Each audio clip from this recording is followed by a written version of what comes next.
Good morning. All right, what we're going to do today, I hope you had a great weekend. This is Monday morning, and what we're going to do today is we're going to do just a little bit of what we ended with last week, vowel suffix ed. We learned about it, and today we're going to code and read it and review it just a little bit. So to remember what we're talking about, last week we did this. Do you remember what you're supposed to say when I hold this card up? If you said vowel suffix ed, folded, ed, past tense, that's what you're supposed to say. If you didn't remember all that, it's okay. Let's just go over it. It's vowel suffix ed because it starts with a vowel. Our key word to remember for this is folded, folded, and you pronounce the vowel suffix ed, ed, and it means past tense. Now I'm going to tell you that we will learn two other pronunciations for vowel suffix ed, and we will learn when it says the other things. So for today, for right now, this is what we're learning. Vowel suffix ed, folded, ed, and it means past tense. Okay? All right. A quick review of coding. All right, let me just kind of go over this for you. You might want to screenshot this right here so you remember the order to go in when you are coding, or you might want to pause it right here. The first thing I want you to check for is there a suffix? Now, do you remember how to check for a suffix? Okay, I will show you on the book. You cover up what might be the suffix and you see if it's a base word. If it's a base word without that part on there, then yes, it's a suffix. How do you code a suffix? You put a box on it. Good. All right, so this is the order I want you to go in. Second thing you're going to do is you're going to code the vowels in the word. And remember, we would write V means vowel, C means consonant. You put it under the letters. We'll do one as an example up here. So how do you code a vowel in a closed syllable? This one is closed, remember, because the consonant closes the vowel in.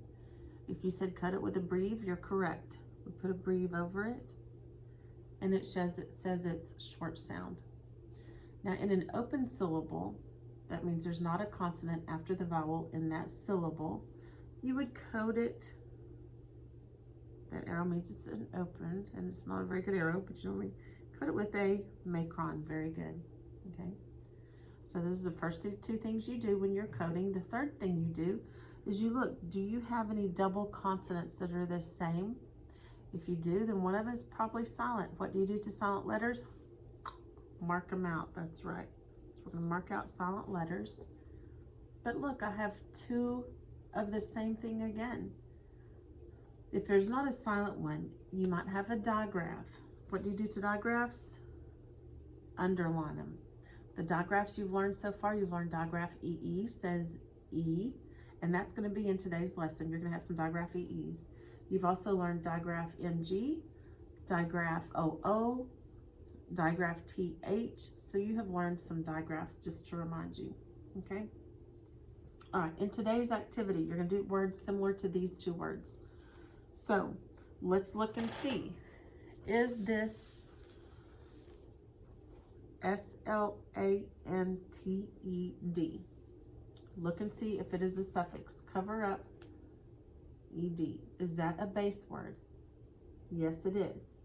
So we are going to code our suffix with a box. Correct. Put a box around that suffix. Now we'll look, there's a vowel in that suffix, and it is closed. The vowel, consonant, so we're going to code it today with a breve because it's after a T. That will make more sense later. All right, remember, second thing we do here, we've done our suffix. Now we're going to do our vowel.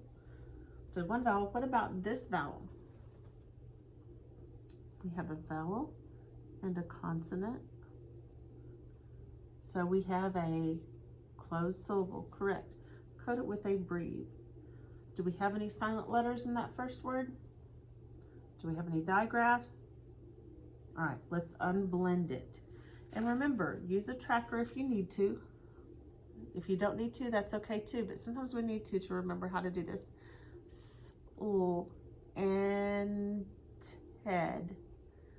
Slanted. That's that word, very good. We're gonna do this word as an example as well. First thing we check for is a suffix. So we cover it up. Is that a base word? Can it stand by itself? Yes. So we're going to box our suffix.